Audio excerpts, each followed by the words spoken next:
Hello everyone, मैं पल्लवी सिंह आपका हार्दिक स्वागत करती हूँ। आज का हमारा टॉपिक है वचन। वचन जिसे हम इंग्लिश में नंबर के नाम से जानते हैं।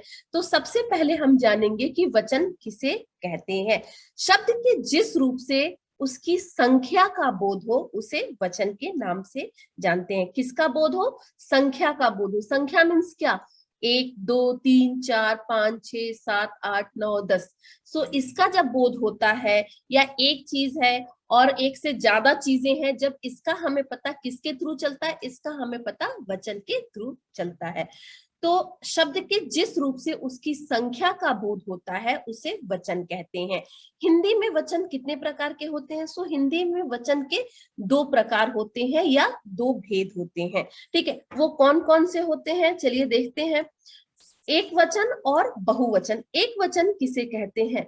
एक वचन शब्द के जिस रूप से एक वस्तु, पदार्थ या प्राणी का बोध हो उसे एक वचन कहते हैं। जैसे कि अगर लड़की हम कहते हैं तो वो हमारा एक वचन होता है। घोड़ा कहते हैं तो एक वचन होता है। चिड़िया कहते हैं तो एक वचन होता है। नदी, पुरुष आदि ये सारे क्या है? एक वचन है। औरत क्या है? एक वचन है। ठीक है, लेकिन यदि हम उसी को बहुवचन में बनाते हैं, मीन्स एक से अधिक वस्तुओं, पदार्थों, प्राणियों का उल्लेख जहां पे करते हैं, उनके बारे में बताते हैं, तो वो किसके अंतर्गत आता है? बहुवचन के अंतर्गत आता है। जैसे लड़की के स्थान पे अगर हम लड़कियां कहते हैं तो वो हमारा क्या होता है? बहुवचन होता है। घोड़ा के स्थान पे अगर हम घोड़े कहते हैं तो बहुवचन होता है। चिड़िया के स्थान पर अगर चिड़िया कहते हैं तो बहुवचन। नदी, नदियां कहते हैं तो बहुवचन। पुरुष, पुरुष के स्थान पे क्या हम कहते हैं? पुरुषे या पुरुषों कहते हैं तो वो हमारा बहुवचन हो जाता है। ठीक है, तो जहां पर अगर संक्षेप में जाने की, जहां पर एक वस्तु, व्यक्ति, प्राणी के बारे में बताया जा रहा है सो उसे क्या कहते हैं? एक वचन कहते हैं। और जहां पे एक से अधिक वस्तुओं, व्यक्तियों या प्राणियों के बारे में बताया जा रहा है उसे वचन कहते हैं। क्योंकि हमेशा वचन क्या होता है कि यहाँ पर एक व्यक्ति, वस्तु या प्राणी का ही उल्लेख क्यों होता है? क्योंकि हमेशा जो वचन होता है, वचन जो है संज्ञा का एक विकार है। अर्थात संज्ञा के कुल कितने विकार होते हैं? संज्ञा के कुल 3 विकार होते हैं। कौन कौन सा? एक लिंग है, दूसरा वचन है और तीसरा कारक है। अर्थात इन्हीं के आधार पर संज्ञा में परिवर्तन किया जाता है। सो उसमें से एक हमारा क्या है? वचन है। तो अगर संज्ञा एक वचन में दी है तो हम उसे बहुवचन में बदल सकते हैं, मीन्स ज्यादा बना सकते हैं। अगर बहुवचन में दी है तो एक वचन में बना सकते हैं। अर्थात आपको समझ में आ गया होगा कि एक वचन किसे कहते हैं और बहुवचन किसे कहते हैं और वचन क्या होता है। ठीक है, तो अब चलिए हम एक वचन से बहुवचन कैसे बनाएं, इसके कुछ नियम होते हैं। क्योंकि हम जनरली सिंपल ऐसे नहीं बना सकते ना, कुछ हर चीज का अपना एक नियम होता है, एक रूल होता है।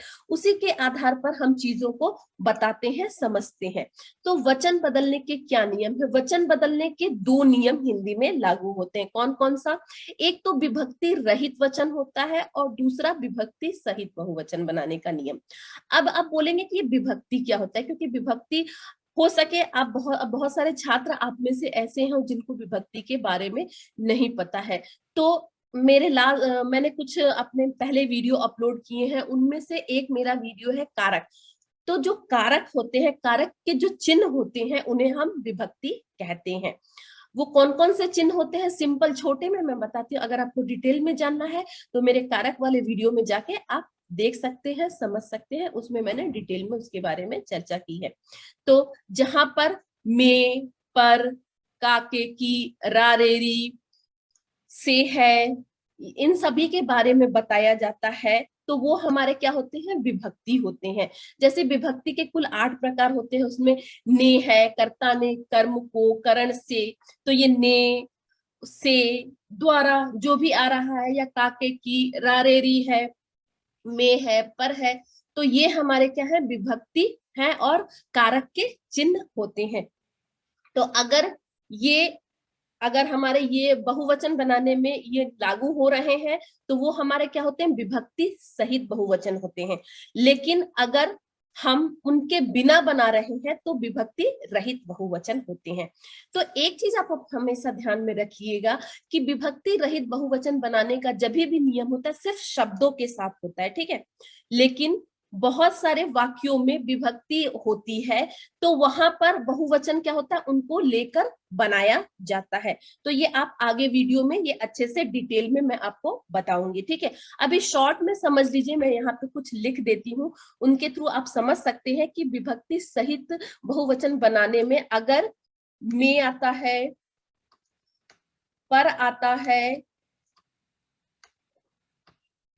या काके की, रारेरी, ये सारे ऐसे आते हैं, तो आप इजिली समझ सकते हैं से ये, तो आप इनके थ्रू इजिली समझ सकते हैं कि ये विभक्ति चिन्ह होते हैं और ये बहुत सारे वाक्यों में प्रयोग होते हैं। तो जब यही विभक्ति चिन्ह वाक्यों में प्रयोग होते हैं, संज्ञा के साथ लगकर प्रयोग होते हैं, तो उनको क्या कहते हैं, विभक्ति सहित बहुवचन बनाने का नियम कहते हैं। चलिए अब इनके बारे में कुछ डिटेल में हम जानेंगे। तो सबसे पहले हम जानेंगे कि जो वचन है उनको बदले कैसे। तो जब भी वचन हम बदलते हैं तो उनके दो नियम होते हैं, जैसा कि मैंने डिवाइड करके रखा है कि पुल्लिंग शब्दों का नियम अलग होता है और स्त्रीलिंग शब्दों का नियम अलग होता है। अगर आप भी इसके थ्रू समझेंगे तो आपको समझने में बहुत इजी लगेगा, बहुत आसानी से आप समझ पाएंगे। तो चलिए, पहला जो है विभक्ति रहित बहुवचन बनाने का नियम है, अर्थात बिना विभक्ति के जो बहुवचन बनाने का नियम है, उसमें अगर हम पहला लेते हैं तो पुल्लिंग शब्दों का जो नियम है उसमें है पहला, अकारांत संज्ञाओं के अंतिम आ को ए में बदल कर, ठीक है, या बदल देते हैं। अब ये आपके सामने सवाल आता है कि बहुत सारे स्टूडेंट ऐसे हैं जिनको कि अकारांत या इकारांत, उकारांत, एकारांत, औकारांत ये चीजें समझ में नहीं आती हैं। तो इसके लिए सबसे अच्छा उपाय यही है, या समझने के लिए सबसे अच्छा तरीका यही है कि जिस भी शब्द का अंतिम अक्षर यदि अ से समाप्त हो रहा है तो वो अकारांत हो गया, आ से समाप्त हो रहा है तो आकारांत, छोटी ई से समाप्त हो रहा है तो इकारांत, बड़ी से समाप्त हो रहा है तो ईकारांत, छोटा ऊ से उकारांत और बड़ा ऊ से ऊकारांत।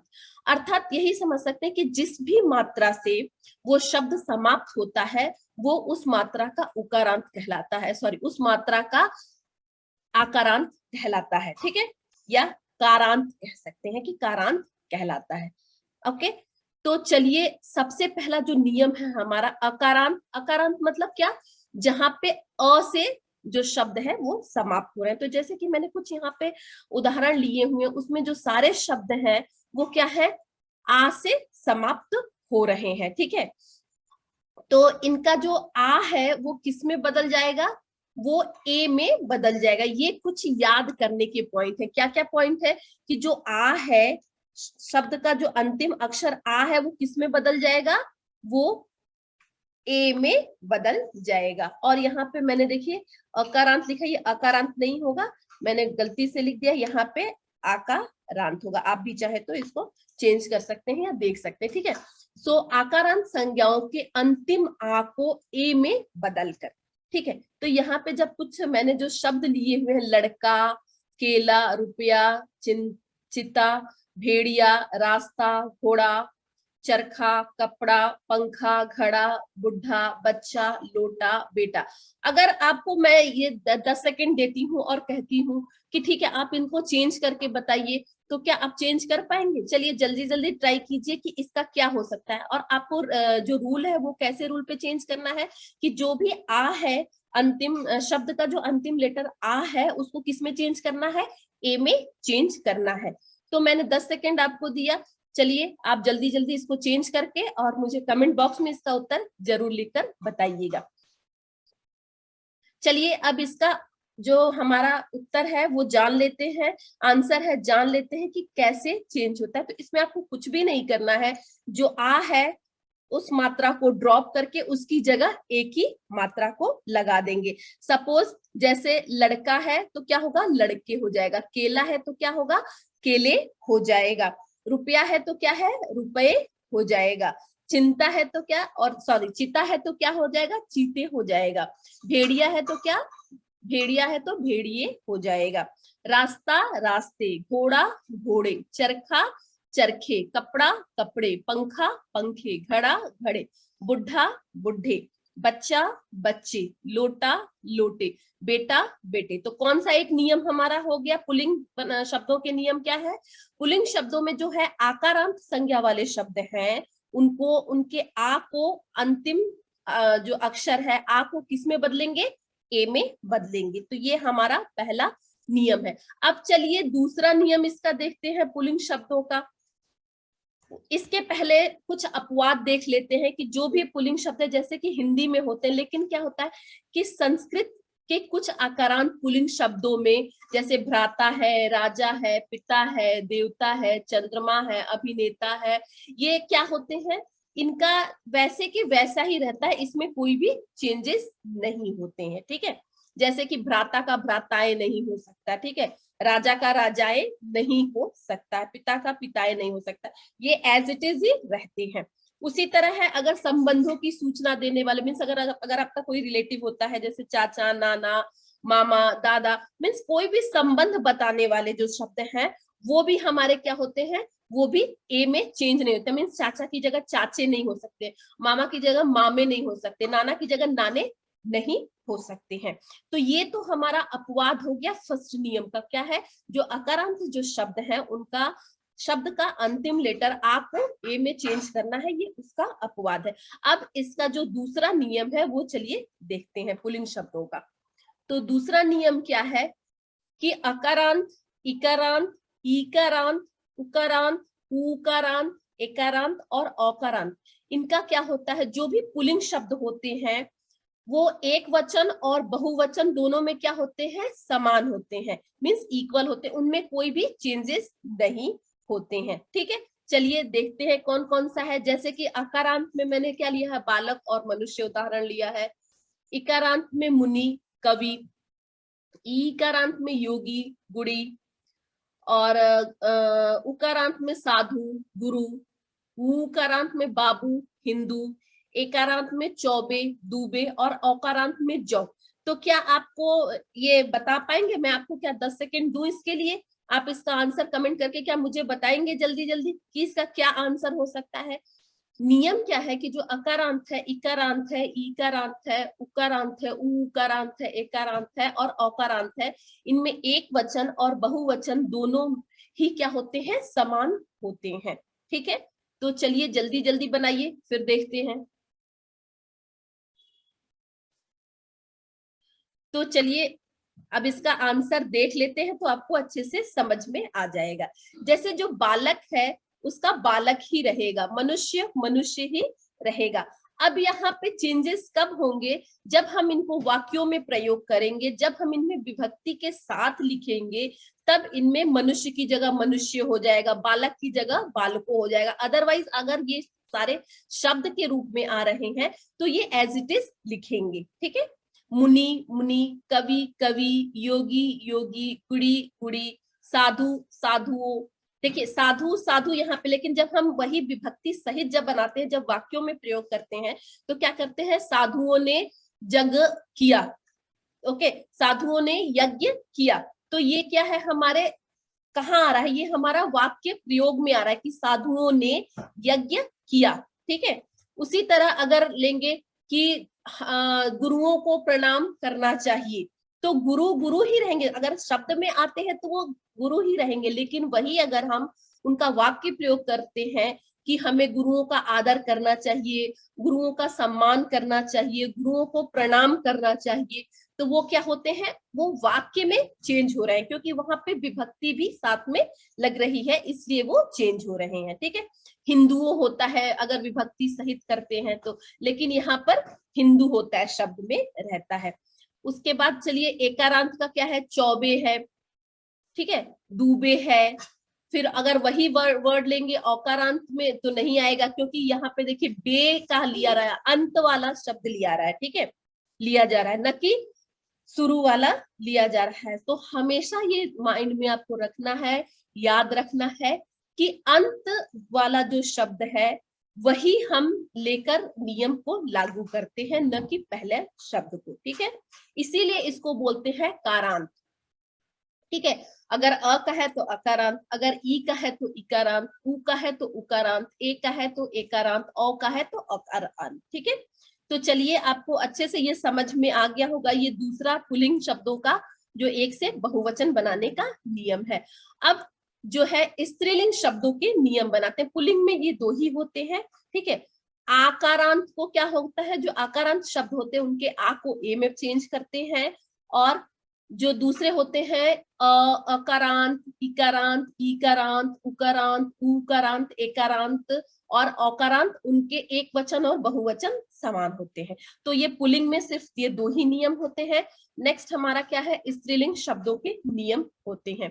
तो स्त्रीलिंग शब्दों का जो पहला नियम है वो क्या होता है सॉरी, अकारांत स्त्रीलिंग शब्दों के अंतिम अ को ए में बदलते हैं। अब ये ए देखिए, ये चंद्र बिंदु के साथ है। तो यहाँ पे क्या मैंने कुछ उदाहरण लिख रखे हैं, आंख, रात, सड़क, पुस्तक, झील, नहर, बात, बहन, पेंसिल, कलम, दीवार और चाल। क्या आप इसको बना पाएंगे? चलिए जल्दी जल्दी बनाइए। यहाँ पे कुछ नहीं करना है, आंख जो है उसमें एक ही मात्रा विथ चंद्र बिंदु लगा देंगे, रात में एक ही मात्रा चंद्र बिंदु के साथ, सड़क में एक ही मात्रा चंद्र बिंदु के साथ, ठीक है।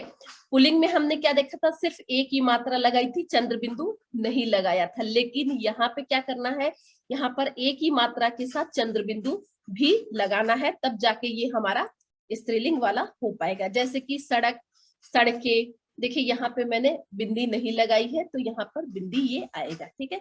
सड़क, ये सड़कें, ठीक है। उसके बाद पुस्तक, पुस्तके, झील, झीले, नहर, नहरे, बात, बातें, बहन, बहने, पेंसिल, पेंसिलें, कलम, कलमें, दीवार, दीवारें, चाल, चालें। तो यहाँ पे देखिए ये नियम लागू हो गया कि अकारांत स्त्रीलिंग शब्दों के अंतिम अ को किस में बदलते हैं, ए में बदलते हैं, और वो ए किसके साथ आता है, चंद्र बिंदु के साथ आता है। तो ये तो पहला नियम हो गया। अब आइए दूसरे नियम की तरफ चलते हैं और देखते हैं कि दूसरा कौन सा नियम है। दूसरा नियम है कि अकारांत स्त्रीलिंग शब्दों में अंतिम आ के आगे ए जोड़कर, यहाँ पे ये अकारांत नहीं है, ये आकारांत होता है, ठीक है। यहाँ पे मैं लिख दे रही हूँ, ये होता है हमारा आकारांत। आकारांत स्त्रीलिंग शब्दों में अंतिम आ के आगे ए जोड़कर, सो सभा है तो क्या होगा, सभाएं होगा, ठीक है। लेकिन यहाँ पर ए डायरेक्ट लगता है। कन्या, कन्याएं, अध्यापिका, अध्यापिकाएं, लता, लताएं, कथा, कथाएं, महिला, महिलाएं, माता, माताएं, कविता, कविताएं, भावना, भावनाएं। मीन्स कहने का मतलब कि जो आ है अंतिम, उसको ड्रॉप नहीं करते हैं, उसके साथ ही ये चंद्र बिंदु के साथ जोड़ देते हैं। तो चलिए इसके उत्तर को देख लेते हैं कि कैसे करते हैं।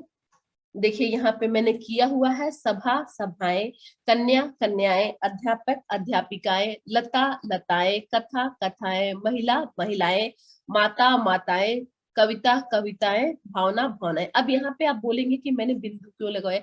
मैंने बिंदु इसलिए लगाया है कि कभी कभी हम टाइपिंग करने में हमें चंद्र बिंदु नहीं मिल पाता है, तो ये हमारा बिंदु होता है। लेकिन इसके साथ अगर आप हाथ से और पेन से लिख रहे हैं तो आपको चंद्र बिंदु ही लगाना है। मीन्स आ की मात्रा को हटाना नहीं है, ड्रॉप नहीं करना है, उसके साथ एक ही मात्रा को चंद्र बिंदु के साथ जोड़ देना है, ठीक है। तो ये तो हमारा दूसरा नियम हो गया। अब तीसरा नियम हमारा देखते हैं कि इकारांत स्त्रीलिंग शब्दों के अंत में या चंद्र बिंदु के साथ लगता है, ठीक है।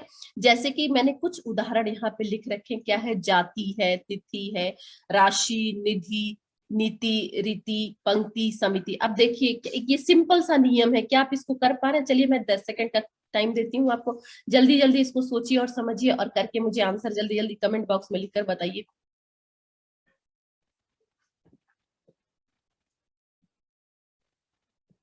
चलिए 10 सेकंड कंप्लीट हो गया। अब देखते हैं कि इसका उत्तर कैसे लिख पाते हैं। सिंपल सा है, कुछ भी इसमें नहीं करना है, जैसे कि तैसे जो शब्द है आपके उनमें या विथ चंद्र बिंदु जोड़ देना है। जैसे जाति का जातियां, तिथि का तिथियां, राशि का राशियां, निधि का निधियां, ठीक है, नीति का नीतियां, रीति का रीतियां, पंक्ति का पंक्तियां और समिति का समितियां। तो यहाँ पे हमने कुछ नहीं किया है, एज इट इज या की या मात्रा के साथ लगाकर और उसमें चंद्र बिंदु हमें लगा देना है। चंद्र बिंदु हमारा लगाना बहुत जरूरी है।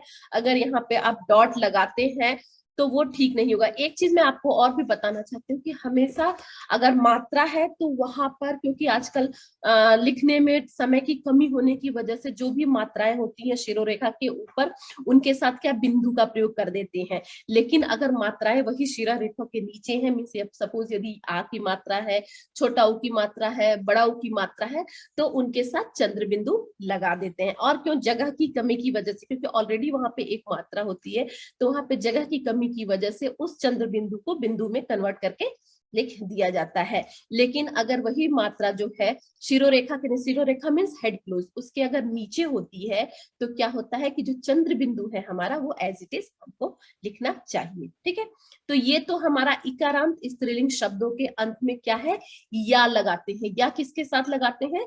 तो चंद्र बिंदु के साथ लगाते हैं। ठीक है, तो चलिए नेक्स्ट हमारा जो नियम है उसको देख लेते हैं। तो नेक्स्ट हमारा नियम है कि इकारांत स्त्रीलिंग शब्दों के ई को ई में कन्वर्ट करके या बदल कर तथा अंत में या लगाते हैं। जैसे कि सपोज अगर कोई भी शब्द है जो अंतिम उसका जो अक्षर है या अंतिम मात्रा है, अगर बड़ी ई की मात्रा है तो फर्स्ट उसे हम क्या करेंगे, छोटी ई में कन्वर्ट करेंगे और प्लस उसके साथ या विथ चंद्र बिंदु लगाएंगे। लेकिन छोटी ई की मात्रा में क्या था, ऑलरेडी वो छोटी ई की मात्रा थी, इसलिए सिर्फ हमें उसमें या के साथ चंद्र बिंदु लगाया था। तो चलिए यहाँ पे कुछ शब्द मैंने दिए हैं, जैसे नदी है, रोटी है, धोती है, नारी है, लड़की, स्त्री, रानी, लड़की, थाली, सखी, टोपी। ये देखिए सारे शब्द क्या है जो है, ये इकारांत शब्दों है। ठीक है, तो आपको मैं 10 सेकंड देती हूँ, जल्दी जल्दी इसका आंसर मुझे कमेंट बॉक्स में लिखकर बताइए कि इसका आंसर क्या हो सकता है। तो चलिए, कुछ शब्द बहुत ही इजी है इसमें जो कि आपको अच्छे से समझ में आ जाएंगे। आई होप आपने कमेंट बॉक्स में इसका उत्तर लिख दिया होगा। चलिए अब देखते हैं कि इसका आंसर क्या होता है।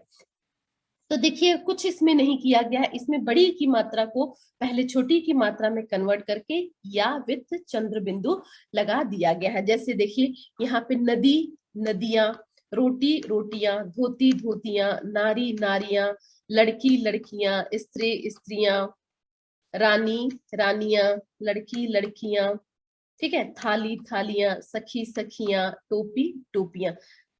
ठीक है, यहाँ पे देखिए, यहाँ पे इस बड़ी की मात्रा को छोटी की मात्रा में यहाँ लिखकर और या लिख दिया गया है। ठीक है, तो ये तो इकारांत स्त्रीलिंग शब्दों के नियम होते हैं। अब कुछ इसी तरह के उकारांत स्त्रीलिंग शब्दों के नियम भी होते हैं।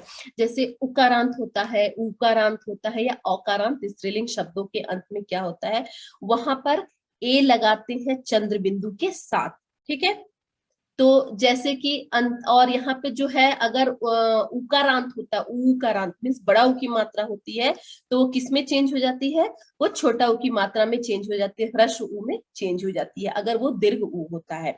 तो यहाँ पे जैसे देखिए कुछ मैंने शब्द लिख रखे हैं, जैसे उकारांत से कुछ शब्द मैंने लिखे हैं, वस्तु, धेनु, ऋतु। उसी तरह उकारांत से मैंने क्या क्या शब्द लिख रखे हैं, बहु, वधु। औकारांत से क्या क्या शब्द मैंने लिख रखे हैं, गौ लिख रखे हैं। तो इसमें क्या हमको करना है, इसमें कुछ भी हमको नहीं करना है। एक किसके साथ लगाना है, एक चंद्र बिंदु के साथ लगाना है। ठीक है, तो मैं 10 सेकंड का समय देती हूँ, जल्दी जल्दी आप इसका उत्तर अगर आपको समझ में आता है तो कमेंट बॉक्स में लिख कर भेजिए। और हाँ, हिंदी में उत्तर जरूर लिख कर भेजिएगा, क्योंकि आप इंग्लिश में उत्तर लिख देते हैं तो समझ में नहीं आता कि वो उत्तर सही है क्योंकि गलत है। ठीक है, तो हिंदी में उत्तर लिखने का प्रयास कीजिए।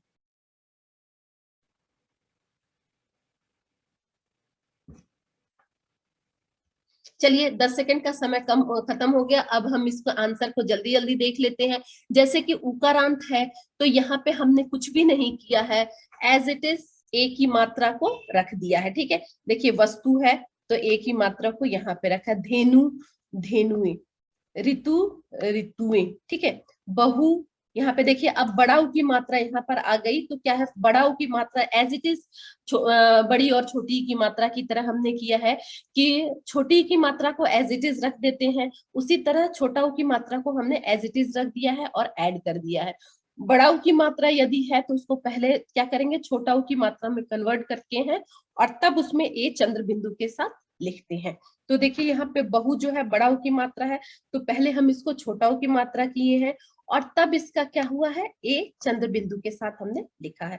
उसी तरह वधु है, बड़ा ऊ की मात्रा है, पहले छोटा ऊ में चेंज किए हैं और ए चंद्र बिंदु के साथ किया है हमने।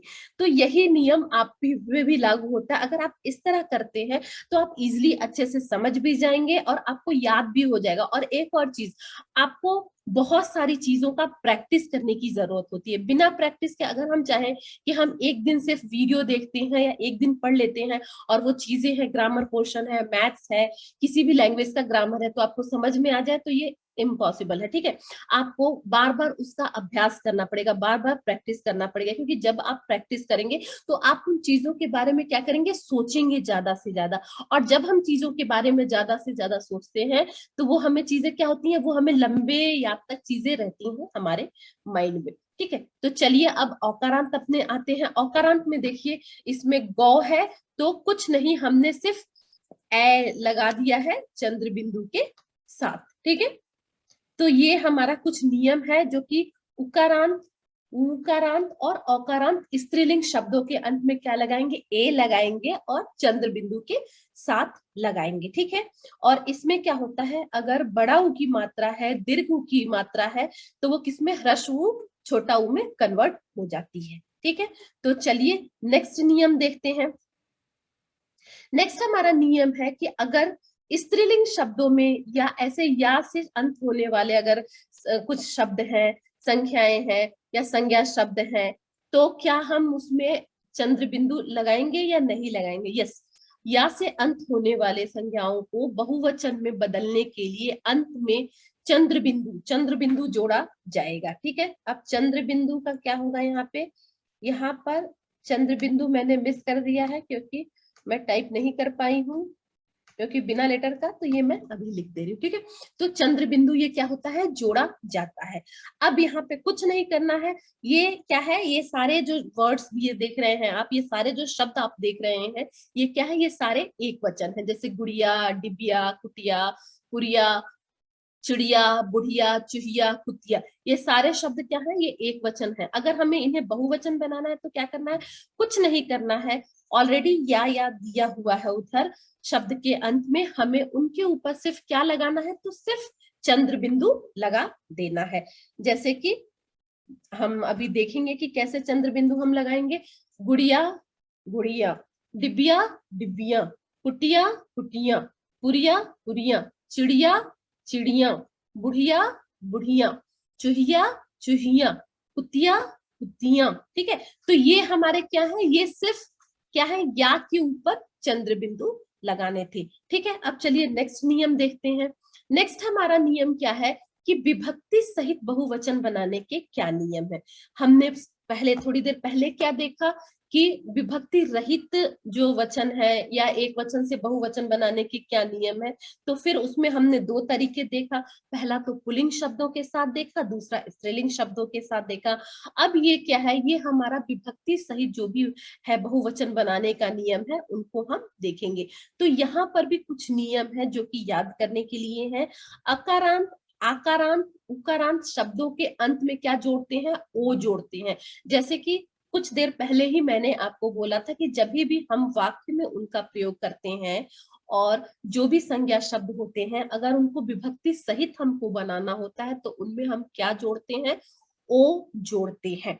जैसे घर है, घोड़ा है, बंदर है, मूर्ख है, बूढ़ा है, लड़का, चोर, साधु। अब आप इनको जल्दी जल्दी चेंज करके 10 सेकंड के अंदर मुझे बताइए कि इनका उत्तर कैसे निकल के आएगा। कमेंट बॉक्स में जरूर लिखिएगा, क्योंकि उसके थ्रू ही मैं समझ पाऊंगी कि आप उत्तर अच्छे से लिख पा रहे हो कि नहीं लिख पा रहे हो। चलिए जल्दी जल्दी लिखिए और मुझे बताइए।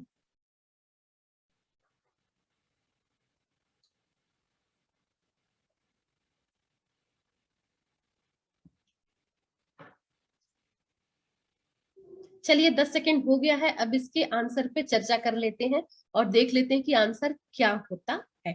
तो घर का देखिए, घरों हो गया। ठीक है, घोड़ा, घोड़ों, बंदर, बंदरों, ओके, मूर्ख, मूर्खों, बूढ़ा, बूढ़ों, लड़का, लड़कों, चोर, चोरों, साधु, साधुओं। ठीक है, एक चीज आपको और ध्यान रखनी है कि यहाँ पे जो भी ये डॉट है, जो भी अंक की मात्रा है, वो बहुत ही जरूरी है। अगर आप अंक की मात्रा नहीं लगाते हैं तो वो गलत हो जाता है। ठीक है, आपको अंक की मात्रा जो है वो लगाना जरूरी है। जैसे घर है, घरों, ये क्या है, ये विभक्ति सहित बनाने में है कि घर है, घरों। अब आपको अंक की मात्रा लगाना बहुत ही जरूरी है। घोड़ा, घोड़ों, बंदर, बंदरों, मूर्ख, मूर्खों, बूढ़ा, बूढ़ों, लड़का, लड़कों, चोर, चोरों, साधु, साधुओं।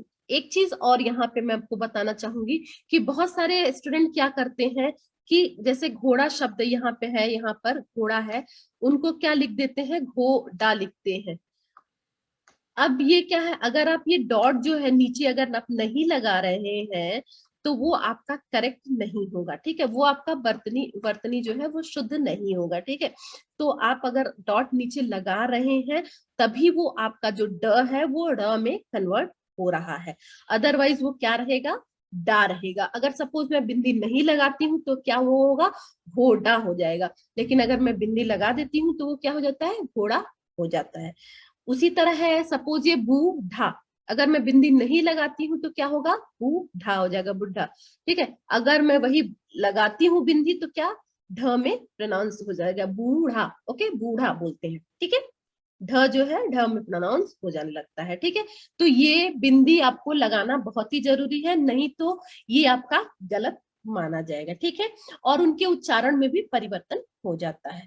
तो आई होप आपको जो भी ये विभक्ति सहित बहुवचन बनाने के जो भी नियम है, अकारांत, आकारांत और उकारांत शब्दों के अंत में ओ लगाते हैं, किसके साथ, स्वर के साथ लगाते हैं, अनुस्वार के साथ लगाते हैं, तो वो हमारा क्या बन जाता है, वो नियम बन जाता है। ठीक है, तो जैसे घर, घरों हो जाता है, घर, घरों में आग जल रहे थे। ठीक है, घोड़ों ने घास खा लिया। ठीक है, तो यहाँ पे देखिए जो ने है वो क्या है, कारक है। ओके, घरों में जो है वो कारक है। तो जब भी आप वाक्य प्रयोग करते हैं तो क्या उनका, उनको विभक्ति के साथ लिखते हैं, तो आप उनको ऐसे लिखेंगे। ठीक है, अदरवाइज अगर घर है तो घर एक वचन में भी घर होता है और बहुवचन में भी घर ही होता है, अगर शब्द के रूप में वो दिया जाता है तो। ठीक है, बंदर है तो बंदर ही लिखेंगे, बंदरों नहीं लिखेंगे हम। ठीक है, अगर वही बंदर वाक्य प्रयोग में दिखाता है कि मैंने आज बहुत बंदर देखे, ठीक है, तो ये तो बंदर ही होगा। लेकिन बंदरों ने खाना खा लिया या बंदरों ने केले को खा लिया, तो यहाँ पे देखिए बंदरों ने है तो वो विभक्ति जुड़ रहा है। ठीक है, चलिए अब नेक्स्ट देखते हैं दूसरा नियम क्या है। दूसरा नियम है कि अ तथा आ को ओ करके। अब यहाँ पे देखिए ये भी विभक्ति सहित ही का नियम है। क्या है, माता है, योद्धा, पिता, राजा, लता, गाथा। अब इसमें क्या है, अंतिम जो है आ, उसको किसमें, अंतिम आ जो है उसको ओ में बना देते हैं। ये जो आ है उसको किस में बनाते हैं हम, ओ में बनाते हैं। ठीक है, जैसे माता तो क्या हो जाएगा, माताओं। ठीक है, योद्धा, योद्धाओं, योद्धाओं, पिता, पिताओं, राजा, राजाओं, लता, लताओं, गाथा, गाथाओं। ठीक है, देखिए इसका उत्तर देखते हैं। इसका उत्तर देखिए मैंने लिख रखा है यहाँ पर, माता, माताओं, योद्धा, योद्धाओं, पिता, पिताओं, राजा, राजाओं, लता, लताओं, गाथा, गाथाओं। ठीक है, तो ये क्या होता है, ये हमारा होता है, इसको ओ की मात्रा में ऐड कर देते हैं। ठीक है, जो भी हमारा है आ होता है, आ से जो अंतिम होता है आकारांत होता है, उसमें जो अंतिम शब्द या जो अंतिम वर्ण हम बोलते हैं, अंतिम अक्षर बोलते हैं, अंतिम लेटर जो होता है वो आ होता है। उस आ के साथ क्या जोड़ देते हैं, उस आ के साथ ओ जोड़ देते हैं। ठीक है, और वो ओ क्या होता है, उसमें चंद्र बिंदु जो है, बिंदु जो है उसको लगाना बहुत जरूरी होता है। ठीक है, तो उसको बिंदु के साथ लिखते हैं। चलिए अब नेक्स्ट तीसरा नियम देखते हैं। तीसरा नियम ये है कि इकारांत और ईकारांत शब्दों के अंत में क्या जोड़ते हैं, यो जोड़कर अंतिम ई जो दीर्घ ई है उसको ह्रस्व ई में बदल देते हैं। ठीक है, चलिए अब इसमें क्या जोड़ते हैं, इसमें हमारा यो जोड़ते हैं।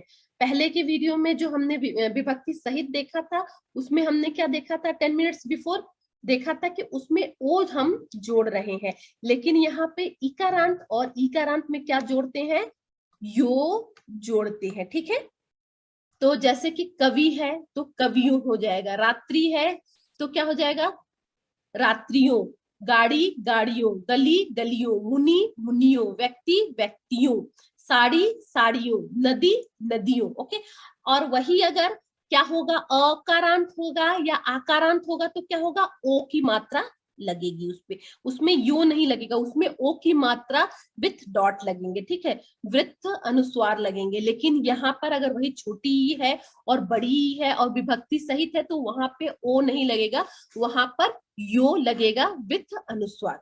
तो ये आपको हमेशा याद रखना है कि यदि अ है, आ है तो ओ लगेगा, यदि छोटी ई है, बड़ी ई है तो यो लगेगा, किसके साथ, अनुस्वार के साथ लगेगा। तो ये समझना बहुत ही आसान है, अगर आप एक बार इसको ध्यान से देखेंगे तो उसको समझ जाएंगे। लेकिन हाँ, आपको बार बार अभ्यास और बार बार प्रैक्टिस करने की बहुत जरूरत है, नहीं तो अभी आप पढ़ रहे हैं, वीडियो को देख रहे हैं, आपको समझ में आएगा, अगले दिन 2-3 दिन के बाद क्या होगा कि फिर से आप भूल गए, अब फिर से आपको समझना पड़ेगा कि हाँ कैसे करें इसको, फिर से आपको वही डिफिकल्टीज आएगी।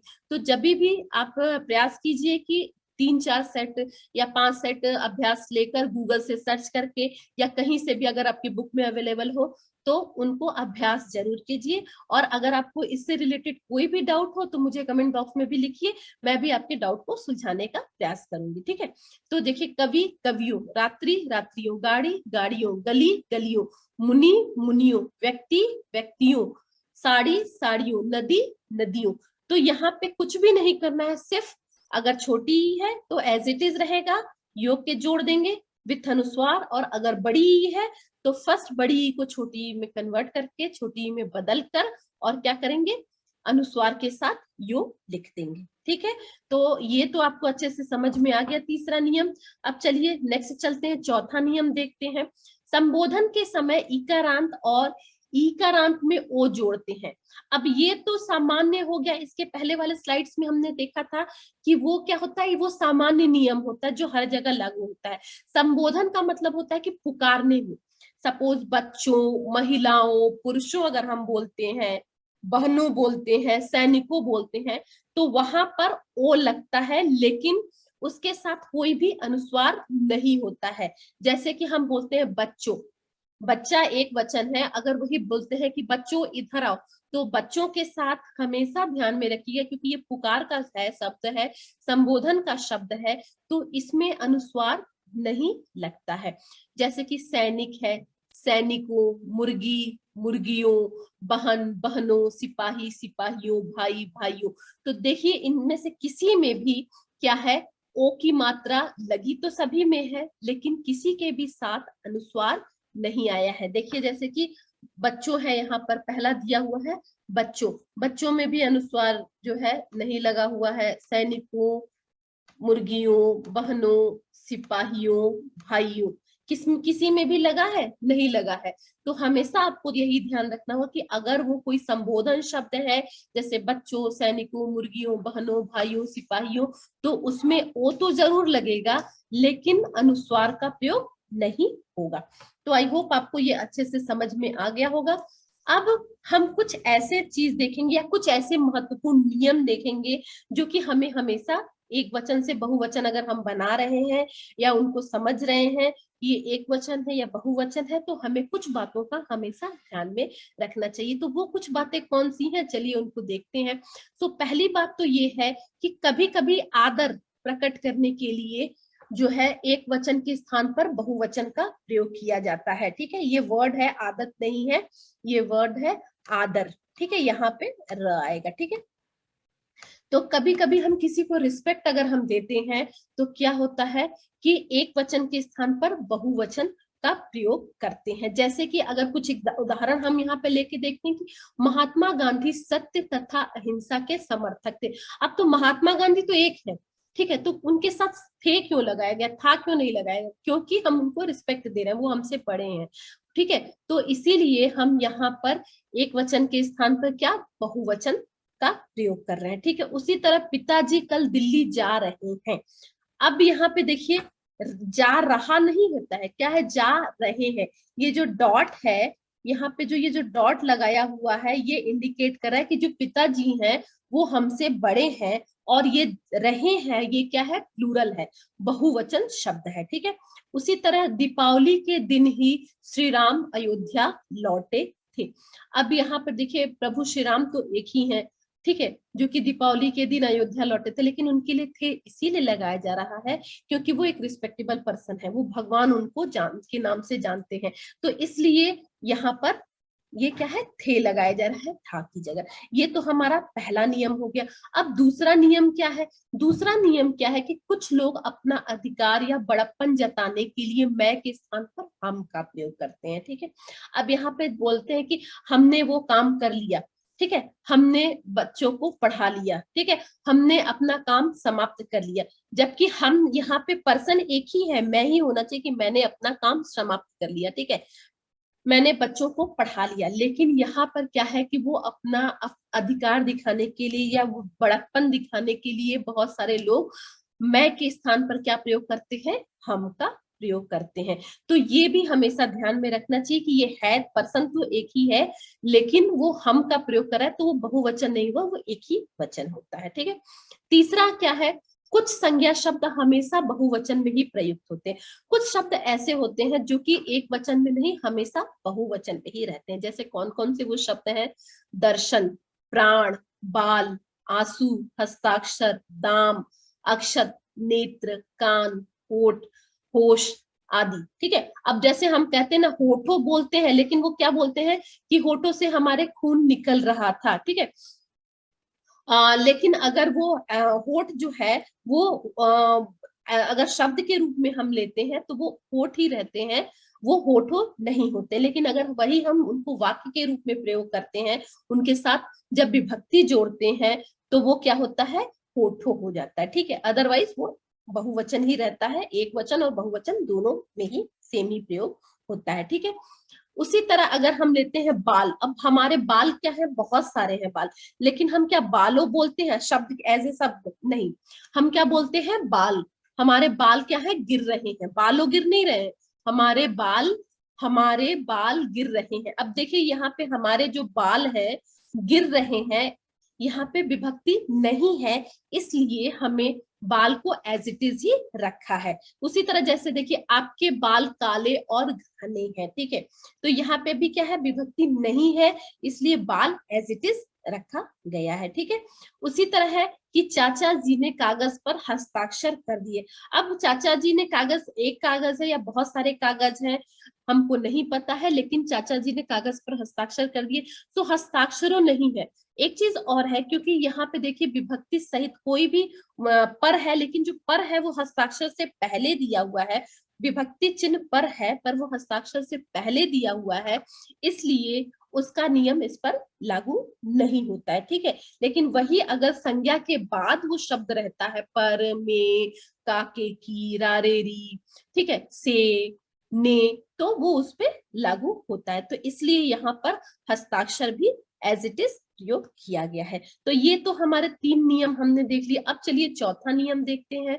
जनता, प्रजा, भीड़, सेना, पुलिस, आग, वर्षा, दूध, पानी, ये जो सारे द्रव्यवाचक संज्ञा है या समूहवाचक संज्ञाएं हैं, या अगर हम इनको बोलते हैं कि द्रव्यवाचक संज्ञाएं हैं, तो वो सदा क्या होती है, एक वचन में ही होती है।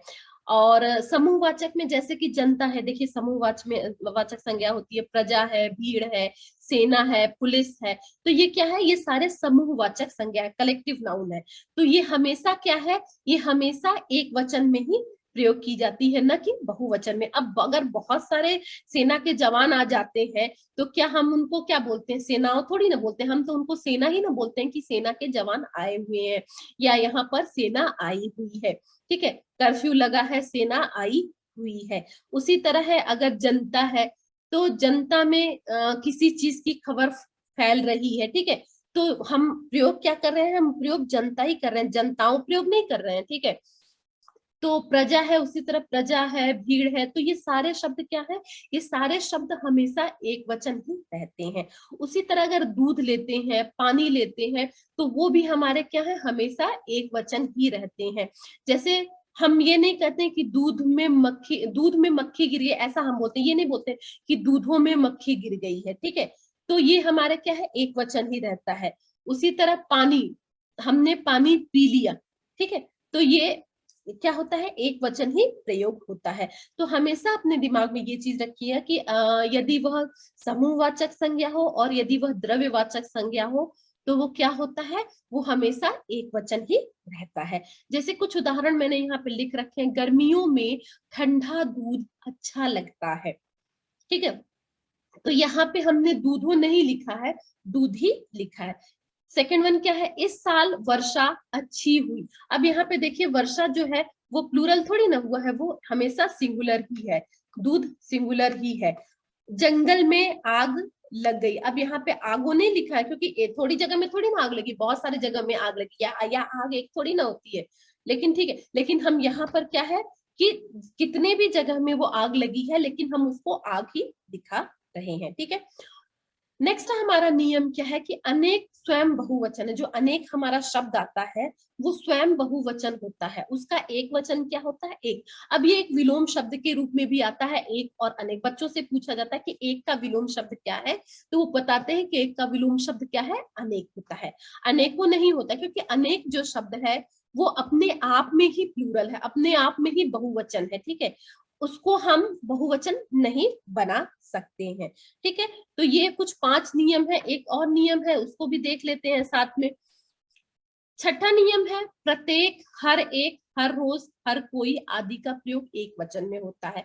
अब हम जैसे बोलते हैं कि हमें प्रतिदिन सुबह उठकर ब्रश करना चाहिए, हमें प्रतिदिन सुबह उठकर स्नान करना चाहिए, हमें प्रतिदिन सुबह भगवान की पूजा करनी चाहिए। तो ये क्या है, हमारा प्रतिदिन जो है क्या है, एक वचन होता है। फिर हर रोज हमें भगवान की पूजा करनी चाहिए, ये क्या है, एक वचन है। हर एक को भोजन दिया जाएगा, क्या है, एक वचन है। ये थोड़ी ना कहते हैं कि हर एको को भोजन दिया जाएगा, या हर रोज हमें पूजा करनी चाहिए, ऐसा नहीं ना बोलते हैं। क्या बोलते हैं, हर रोज हमें पूजा करनी चाहिए। तो जब भी आप ऐसे शब्द देखते हैं, जैसे प्रत्येक है, हर एक है, हर रोज है, हर कोई है, तो क्या होता है कि वो एक वचन में ही प्रयोग होना चाहिए। उसी तरह सेवेंथ वन देखते हैं। सेवेंथ वन थोड़ा आपको ध्यान से देखना होगा, क्योंकि ये थोड़ा बहुत ज्यादा डिफिकल्ट होता है, आपको समझने में थोड़ी परेशानी आती है, तो थोड़ा आपको इसको ध्यान से देखना होगा। जैसे कि है का प्रयोग एक वचन में, है का प्रयोग बहुवचन में होता है। अर्थात कहने का मतलब कि जा रहा है, जैसे सोहन घर जा रहा है, ठीक है। तो यहाँ पे क्या होगा कि सोहन तो एक वचन है, तो क्या होगा, उसके साथ है लगेगा, ठीक है। अब है कहाँ लगेगा, जैसे सोहन, मोहन और रीना घर जा रहे हैं, ठीक है। तो ये तो आपको इजिली समझ में आ गया कि अगर एक वचन रहेगा तो सिंपल है लगेगा, लेकिन अगर वही है एक से ज्यादा व्यक्ति, एक से ज्यादा वस्तुएं, या एक से ज्यादा प्राणी होंगे, या एक से ज्यादा जो भी चीजें होंगी, उनके साथ क्या लगेगा, है लगेगा। लेकिन उनके साथ अनुस्वार भी लगेगा, मीन्स उसको कैसे प्रोनाउंस करते हैं, उसको प्रोनाउंस करते हैं, ठीक है। तो ये तो आपको समझ में आ गया, पहला जो नियम है कि है लगता है एक वचन के साथ, है लगता है बहुवचन के साथ, ठीक है। उसी तरह रहा है और रही है, रहा है, रही है एक वचन के साथ लगता है, रहा है किसके साथ, पुल्लिंग के साथ लगता है, और रही है किसके साथ, स्त्रीलिंग के साथ लगता है, ठीक है। लेकिन अगर हम उन्हीं को बहुवचन में कन्वर्ट करते हैं तो कैसे करते हैं, देखिए बहुवचन में, एक वचन में तथा रहे हैं और रही है, ठीक है। तो बहुवचन में इस तरह कन्वर्ट करते हैं। अगर सपोज वो पुल्लिंग है तो क्या बोलते हैं, रहे हैं। अगर स्त्रीलिंग है तो क्या है, रही है, ठीक है। का प्रयोग, तो ये हमेशा आपको ये चीजें ध्यान में रखनी होंगी, क्योंकि बहुत सारे विद्यार्थी हमेशा इस बात पे बहस करते हैं कि नहीं यहाँ पर ऐसे क्यों है, वहां पे ऐसे क्यों है, ठीक है। तो हमेशा आपको ये सारे पॉइंट्स, जो भी अपवाद वाले पॉइंट हैं, या जो भी हमें अपने माइंड में रखने वाली बातें हैं, कि कुछ शब्द हमेशा एक वचन होते हैं, कुछ शब्द हमेशा बहुवचन होते हैं, ठीक है। या बहुत सारे ऐसे शब्द होते हैं जिनको बदला नहीं जाता, हमेशा एक जैसे ही रखा जाता है, अगर वो एक वचन में भी होते हैं, बहुवचन में होते हैं। तो ये आपको हमेशा याद रखना होगा। और विभक्ति रहित है उनका अलग नियम है, विभक्ति सहित वाक्य है उनका अलग नियम है, विभक्ति रहित जो शब्द है उनका अलग नियम है, और विभक्ति सहित जो शब्द है उनका अलग नियम होता है। तो ये सारी चीजें अगर आप ध्यान में रखकर पढ़ते हैं, समझते हैं, तो आपको, मुझे उम्मीद है कि आपको जो वचन है वो अच्छे से समझ में आ जाएगा। सो आई होप आपको जो मेरा ये वीडियो है अच्छे से समझ में आ गया होगा। अगर आपको इसमें कोई भी डाउट हो तो पहली बात तो आप वीडियो को दोबारा देखने का प्रयास करें, तो आपको अच्छे से क्लियर होगा। और अगर फिर भी आपको क्लियर नहीं होता है तो आप कमेंट बॉक्स में लिखना जरूर लिखिए। कमेंट बॉक्स में लिखेंगे तो ही तो मैं समझ पाऊंगी कि आपको कहाँ समझ में आया और कहाँ नहीं समझ में आया। तो चलिए, मुझे उम्मीद है कि आपको जो वचन है वो अच्छे से समझ में आ गया होगा। एक चीज मैं आपसे बहुत निवेदन करना चाहती हूँ कि मेरे वीडियो को अधिक से अधिक सब्सक्राइब करिए, बहुत से लोगों को शेयर कीजिए, लाइक करने का प्रयास जरूर कीजिए, ठीक है। यदि आप न्यू व्यूअर हैं तो पहले सब्सक्राइब और लाइक कर लीजिए, फिर आप वीडियो को अच्छे से देखिए। और ठीक है, अगर आप पहले नहीं भी करते हैं तो जब भी आप देखते हैं वीडियो, अगर आपको पसंद आता है तो उसे सब्सक्राइब, लाइक और शेयर करना न भूलें। तो चलिए, तब तक के लिए धन्यवाद। नेक्स्ट वीडियो में आपसे फिर मुलाकात होगी एक नए टॉपिक के साथ, ठीक है। कुछ नए टॉपिक के साथ आपसे फिर से मुलाकात होती है, तब तक के लिए धन्यवाद।